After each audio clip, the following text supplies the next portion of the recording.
Here is a video from the Crimson Ghost Mask Room, and today I'm going to explain why it is my opinion that you should not use styrofoam heads to display your masks on.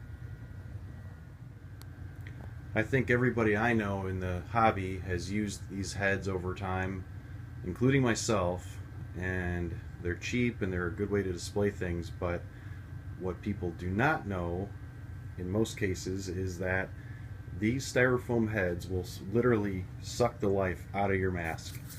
They will take every ounce of moisture out of the latex and the vinyl and destroy them.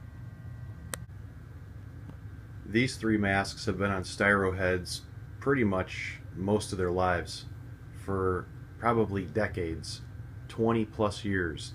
And I'm going to show you what happens to latex when it's on styrofoam for that long. You can see this mask is still on a styrofoam head, and the latex on this Wolfman is hard as a rock. The entire thing is stiff as a board, and it's caused from being on this styro head so long. Of course, other things can cause this to happen to masks. You know, temperature that they're stored in, or it could be direct sunlight, things like that can ruin a mask. But there's a definite pattern forming here on masks that come in on very old styrofoam heads. And you could tell the styro heads are really old pieces, and they're nothing like the ones that are made today.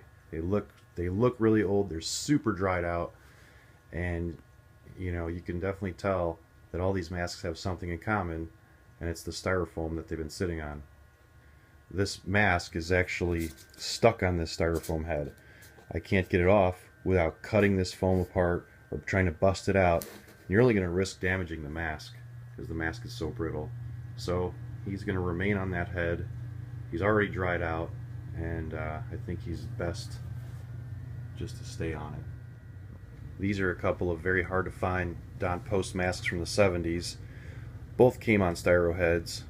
One is still on there, obviously, but this piece is really dried out. Not as hard as the Wolfman, but it's almost there.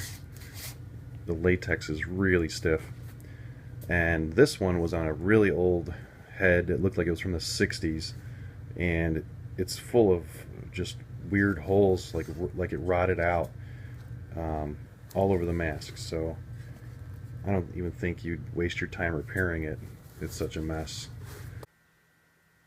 I wanted to add that foam filling a mask is completely different than styrofoam. So don't get that confused with a styrofoam head when people say they're going to foam fill a mask. That's a good thing. It's going to preserve it.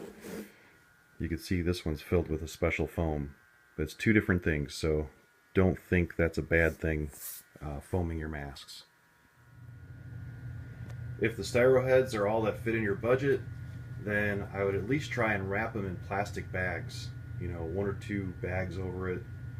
Somehow seal it up, just to avoid direct contact with your mask. Because in years to come, if you plan on keeping your mask on there for a long time, it's just going to suck the moisture right out of it. So try and cover that styro with something. Out of the 300 or so masks in this room, none of them are on styro heads anymore. I've had some people write me and ask me what I use for mask stands. Actually, this is probably one of my favorite things to use, not only because I love drinking it, but you just fill it with a little bit of water. It's weighted down nice, and it's like the perfect size to fit a mask over. And they don't tip over real easily like these stupid things. Okay, that's it for today. Thanks for watching, and if you have questions or want to see other videos on masks, just leave a comment in the comment section, and I will try to cover it in the next video. So thanks for tuning in, and be sure to follow the Crimson Ghost Mask Room on Instagram, and I have a Facebook page out there for the room as well. So take care, and good night.